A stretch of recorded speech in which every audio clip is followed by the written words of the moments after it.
महाराष्ट्र के चुनाव नतीजे सामने आए हैं। ऐसे में महाराष्ट्र में सीएम फेस कौन होगा, इसको लेकर हर तरफ चर्चाएं हो रही हैं। हालांकि महाराष्ट्र में भी आज बैठक हुई और ये कहा जा रहा है कि अगले 24 से 48 घंटे में ये साफ हो जाएगा कि अगला सीएम महाराष्ट्र का कौन होगा। इस पर चर्चा करने के लिए हमारे साथ पूर्व केंद्रीय मंत्री प्रकाश जावड़ेकर जी जुड़ गए हैं। प्रकाश जावड़ेकर जी, आपका बहुत बहुत स्वागत है इंडिया न्यूज पर। पहला सवाल आपसे यही है, 228 सीटें आपको महाराष्ट्र में मिली हैं। इसमें बीजेपी सिंगल लार्जेस्ट पार्टी बनकर उभरी है। 132 सीटों पर आपने जीत हासिल की है। जीत का सबसे बड़ा फैक्टर आप क्या मानते हैं? हमारी 2.5 साल की सरकार जो विकास भी सुनिश्चित किया, लोगों को दिखने लगा और साथ ही साथ कल्याणकारी कार्यक्रम जो थे उसका भी सही तरीके से अमल हुआ। वो केवल आश्वासन नहीं थे, उसका पालन हुआ है। और दूसरी बात है कि शिवसेना ने जो 19 में गद्दारी बीजेपी के साथ मिलकर लड़े और कांग्रेस से जाकर मिले, ये लोगों को बिल्कुल पसंद नहीं आया, इसलिए उनको सजा भी दी। लेकिन जिस तरह से बीजेपी और आरएसएस का कोऑर्डिनेशन रहा ग्राउंड पर, क्या ये सबसे बड़ा गेम चेंजर साबित हुआ? नहीं, ऐसा है, आप एक समझ लो, लोगों का कोई कोई ये होता है, संघ के स्वयंसेवक अपनी अपनी राय से भी काम करते हैं और उनको स्वाभाविक देश प्रथम मानने वाले लोग हैं।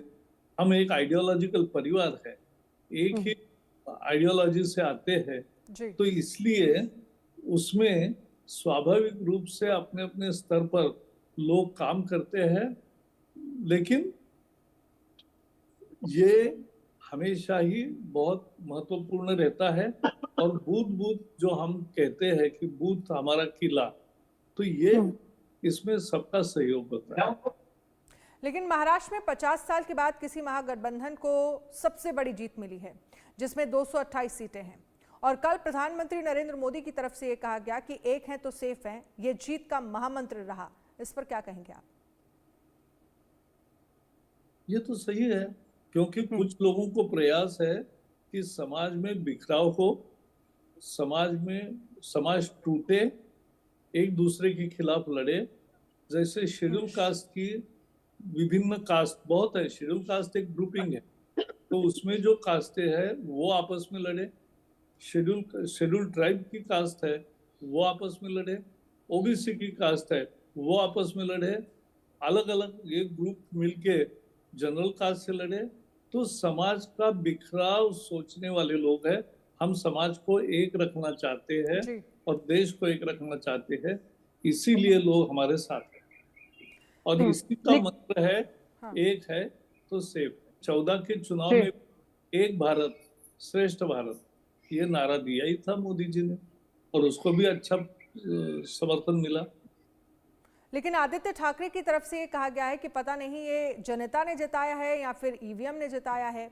विपक्ष की तरफ से चुनावी पारदर्शिता को लेकर सवाल खड़े किए गए हैं। कल संजय राउत ने भी ये कहा कि हम इलेक्शन कमीशन में जाकर कंप्लेन करेंगे। ऐसा है, संजय राउत और आदित्य ठाकरे के आधार पर नहीं चलता ना एक। और वो तो अभी आज सुप्रीम कोर्ट के पूर्व चीफ जस्टिस पर भी वो कारण है हमारे पराजय का, ऐसा बताने लगे, तो जिनकी बुद्धि भ्रमित होती है और जो कभी सीखना नहीं चाहते, देखना नहीं चाहते और विचार नहीं करना चाहते और उसमें सुधार नहीं करना चाहते, उनकी यही दशा होती, इससे भी ज्यादा दुर्गति होगी। लेकिन जिस तरह से हमने देखा सीएम के चेहरे को लेकर जो चीजें सामने आ रही हैं, महाराष्ट्र का अगला सीएम कौन होगा? आप चिंता मत करो, कल तक वेट करिए, आपको निर्णय भी आएगा कल या परसों और आपको देखने को मिलेगा। Don't worry. अगला सवाल मेरा महिलाओं से जुड़ा है आपके लिए। महिलाएं यानी आधी आबादी बीजेपी के लिए एक बड़ा जीत का मंत्र बनी है। क्या महिलाओं से जुड़ी जिन स्कीम्स का आप लोगों ने ऐलान किया, क्या उसने महाराष्ट्र की सियासी पिक्चर बदल दी? समाज के सभी तबके हमें समर्थन देते हैं, लेकिन ये भी सत्य है कि मोदी जी के नेतृत्व में जिस तरह से देश चल रहा है, तो महिलाएं उसमें बहुत अहम भूमिका निभा रही है और वो बढ़ चढ़ के चुनाव में हिस्सा लेती है। तो ये एक लोकतंत्र को और मजबूती देता है, तो ये अच्छी चीज है। लेकिन ये मैं बताऊंगा, जैसे महिलाएं करती है वैसे युवा करते हैं, वैसे बुजुर्ग करते हैं, वैसे किसान करते हैं, तो सब मिलके ये बीजेपी का विजय बढ़ रहा है सब जगह, यही उसका। लेकिन बात अगर विदर्भ की करें तो विदर्भ में बीजेपी का प्रदर्शन सबसे अच्छा रहा, क्योंकि विदर्भ में अच्छे प्रदर्शन ने आपके आंकड़ों को बढ़ाया, महायुति को 228 पर पहुंचाया। विदर्भ में अगर सीटें बढ़ी तो इसके पीछे की आप क्या वजह मानते हैं?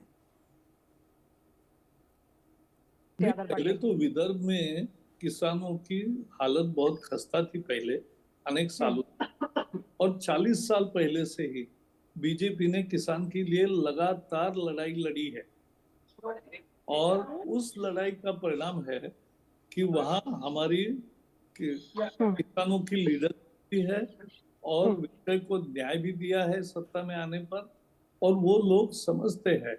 और इसलिए विदर्भ में क्यों, मराठवाड़ा में भी, जहाँ लोकसभा का एक कारण ही अलग था, वो एक कॉन्सेंट्रेटेड वोट एक या दो चुनाव क्षेत्र में मिले और बाकी क्षेत्रों में हम जीते, फिर भी वो लीड हम पर आया और उसका परिणाम हुआ कि थोड़े थोड़े वोटों से हम हारे।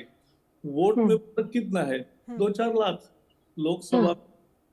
लेकिन इस बार इन तीनों दल जो आघाड़ी के दल थे वो आपस में लड़ते ही रहे, तो वो तो हमारा दोस्त, तो इसलिए लोगों के सामने वो ढंग से गए ही नहीं, इकट्ठा स्वर निकला ही नहीं, तो हारेंगे नहीं तो क्या होगा। ठीक है, बहुत बहुत शुक्रिया हमारे साथ जुड़ने के लिए। प्रकाश जावड़ेकर जी ने ये कहा है कि आने वाले 24 से 48 घंटे में महाराष्ट्र